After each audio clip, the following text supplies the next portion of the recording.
Hey folks, happy you're back. Welcome back to the channel. Thank you for watching.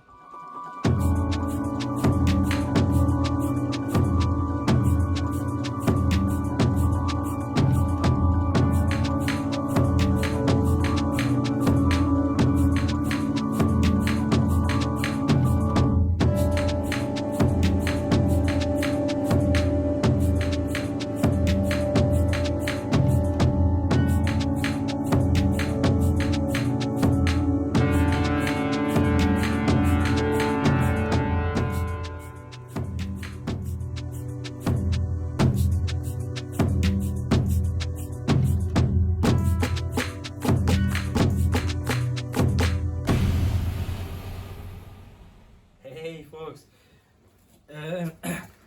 today our plan is that I have here my Kawasaki Ninja. I want to change the oil, the filter, oil filter, and just clean up the chain, lubricate the chain, and just like a basic service. Oh yeah, and one more thing, here we want to change because the suspension is too hard. So we want to make it a little bit softer. So that will be also another things what we're gonna do today. Yeah. Yeah, so let's start to drop out the bottom to see where is the, but I guess it's just right here, so we don't have to remove anything. So we're gonna drop first the oil. Still it's nice and warm, we just got back from a nice ride. So first we're gonna drop the oil and then change the filter and so, and then go further. So the oil is the number one. So let's start with that. Yeah, let's do it. Pull it, pull it, pull it. Oh. It was a little bit tight. So now we start to release the oil. I mean Viktor. Well, if you want you can drop it, but then you have to fish it out.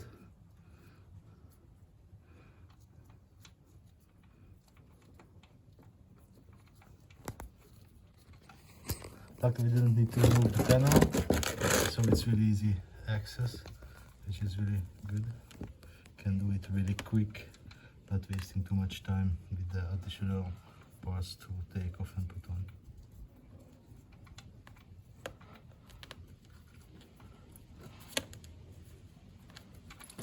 Basta man. Okay. This can happen with beginners. But yeah, luckily it wasn't too deep, so it was able to take out without. Well, it seems a little bit darkish, and well, actually, what is the reason why Viktor decided to change it? Because there is a certain noise with the clutch lever, which turns out Viktor said he's just started to do it above 70 degrees. When the temperature is, the operating temperature is above 70. So we were thinking maybe somebody did using a racing oil, which is wearing off much faster. And you can see, we thought first we did try with test it with hand, didn't seem that bad, but now it seems to be much more darker. Well, of course we don't know which kind of oil was in it and what was the original color. And also we don't know what kilometer was the last time when they changed it. Yeah, So, unfortunately we didn't find any service history for the bike, so it's definitely gonna help, and it's worth that a few euros to sacrifice to be sure the engine gets every good what it needs. yeah. So then let's drop it and then we can move to the oil filter, but we have to find out where it is yet. So now the oil is almost completely out. We let it drop for a little bit, and unfortunately the oil filter is deep inside over there behind the exhaust. So we have to take off the side cover at least. And what we forgot to mention, this overflow hose probably fell out from the bike. So for that to be able to put back, we have to find out first where is it coming from. So it's probably for the reservoir overflow point. So that's why anyway we have to open up the side. So that's the next step. Open up the side cover and reach out the fuel, not the fuel, sorry, the oil filter. And then find out where this piece is going back to. So let's get it done. Well, the side is off, but unfortunately no luck. This is the overflow, the reservoir hose. So what fell off, it wasn't for this. So probably it's for the tank overflow, which is on the top. If you have any rain or water, it can go down underneath the bike. But what we have found, somebody did disconnect the two O2 sensors, so they may just want to save some money on the replacement, or maybe they just get out a little bit more power from the bike, which is probably there because she is insanely quick, right? Yes, yes. So yeah, it could be one. So we're not gonna do anything with it just in case, because the bike is more or less running well. Not any major problem with idling and things like that, or with high RPM. She's really powerful. So we're gonna keep it like this. We're gonna replace the oil filter, put back the side, and then we have to find the origin of this one. But I assume it came up from the bottom of the fuel tank for the overflow. So for that, I guess we have to do a little bit more work to take off the side, the seat, to be able to lift the tank up. So let's replace the oil filter, close back the oil and fill up with oil, and then this side gonna be done, and then we can go further with the research. So let's do it. Unfortunately made some mess with the oil filter, but the new one is on now. We got some oil into the bottom part, so we're gonna take it off. It's not that big a deal to clean it out. And luckily we don't have to take off the seat and the tank, lift up everything, because there is the connection point where the tube needs to go back. So that's easily just put back. So let's get it done. So now the bottom is down, it has been cleaned. Now torque the oil plug, torque the filter by hand, and found the place for the hose. So now that means we can start to put back this side, because you're done with this section. Can back rebuild it, and then we're just gonna move to the chain and for the adjustment. So let's put back everything together. Now we're filling up with oil after when got all the 4 liters, because yeah, 1000 cc liter, 4 liter for the good lubrication and for helping the coolant system as well. So then we're gonna start up the bike, reach the temperature again, and we're gonna check on the clutch just in curiosity, and of course spread the new oil into the system. Excited? Yes, but this oil smells like a toilet cleaner, so it's a little bit weird. I hope it will work how it should be. So maybe that's why the Motul lost a lot of markets, because that's causing the quality problem. They unfortunately filled up the wrong bottles for the bikes, and they sent the right quality oil for the toilet cleaning company. I hope not. So now the fresh toilet cleaner is in the bike. Let's see how she's starting up. Which one is the oil pressure, right? Oh, that one, yeah.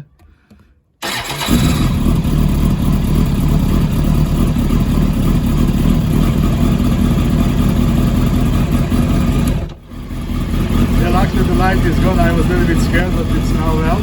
So we have enough oil pressure, that's for sure. And now it's cooled down a little bit because it's not sunlight. So we're gonna put back everything already, and we let it idle a little bit to reach the operation temperature. And then we're gonna check on the clutch. Maybe just the oil was the problem. We have big hope for it, but if not, then we will see. So let's run and put back everything complete. So now the bike was running for a while, and it's now 95 degrees, and it's gone. Luckily, there is no any noise in the clutch. So hopefully this was it. But yeah, just ensure. We're gonna know it when Viktor gonna ride the bike a little bit, and then see how she's gonna act. But hopefully it's gonna stay like this. That's a really good news then for us. And then I guess Viktor gonna be super happy. Yes. And actually we do some modification, because one of the previous owners, they put some stickers on the side on us and at the bottom as well. We did take off from the bottoms already. It had like 4 on both sides. But Viktor did not really like it. There are still some marks in a certain angle. There were the stickers. So it's gonna look much more close for the factory way. Then gonna be nice and shiny pretty again, like she was. So now the front end is complete, and as you can see, she looks way better without these stupid stickers. The bottom side is nice, complete black with the frame, and it's really nice. It looks better. What do you think? Yeah, I think so too. It's way better. So now the front end is complete. The hose, we did not find the right direction. Viktor later gonna check up the user manual. Just for this time we secured with a zip tie in this case. So now we're coming to the back side. The next is we're gonna adjust a little bit on the spring because it's super hard at the back. So we're gonna adjust on it to make it a little bit softer for Viktor. Compare to look at the O2 sensor situation. Maybe she was used on the track, that's why it has been hardened up the backside. But now we're gonna lose it up a little bit and hopefully it's gonna be much more comfy to Viktor. So we're just gonna open up the top ring and then find the right seat height and adjustment for Viktor. So let's get it done. Now for the adjustment, I already loosened up the top ring. Now it's moving easily, and I did put much higher. So now what we're gonna do? We're gonna put back the bike on the ground, and then Viktor gonna check it. If it's not good, then lift up again, do rotate a little bit, check again, rotate, check again, rotate. So it's gonna take some time, but it's still gonna be quick.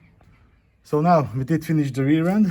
We ended up to lose up complete 2 turns, and now the Viktor jump and up and down. So now it has some movements. Before it had nothing. So now it looks way better.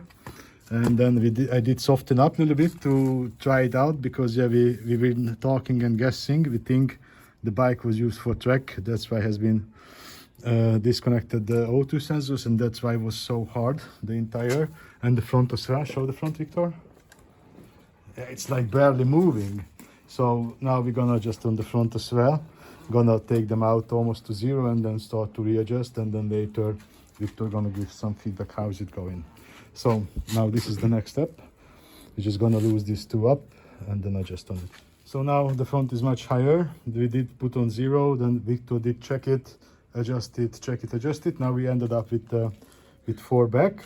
So now the spring, Viktor maybe try to pull up and push down the front of the bike. Now as you can see, it has much more movements. So Viktor gonna test it out how she's feeling on the bike, and then we maybe gonna soft it, maybe gonna harden it. I go for a test ride and then we will see. Can be that it needs to be a little bit harder, but we'll see. Previously was too hard. Yeah. So now what we have planned, almost everything done. What left only the chain cleaning. So I guess Viktor gonna do it. Yes. Now Viktor is busy to clean the chain. Viktor, what could you give a guide? Yes, I'm using this Motul chain cleaning stuff. First to clean the chain, and I put here the carton just to protect the wheel to don't get dirty. And then later I'm gonna use also the Motul. I have actually this bucket chain lubricate, which one you can take anywhere with you, and it even fits under the seat, I guess. Yes, it's fitting under the seat, so anytime you can use it. But now I just want to clean up completely the chain, make it nice, and then after that put this. When you put this one, it says that you need to wait like 15 minutes, and then after that you can go. So it's like dry on the chain to be sure it creates some kind of film protection or something like that. Okay, let's do it. Keep on going. Yeah. I guess the difference is visible. Now you can see the gray of the sprocket and the Arctic for the chain. So now the job is complete. So what's next? Test ride. The best part of the work all the time. Yes. So I guess she looks much better without the stickers. Definitely way better, way better. So that's it for this episode, guys. Thank you for watching. If you liked it, see you in the next one. Bye bye. Bye bye.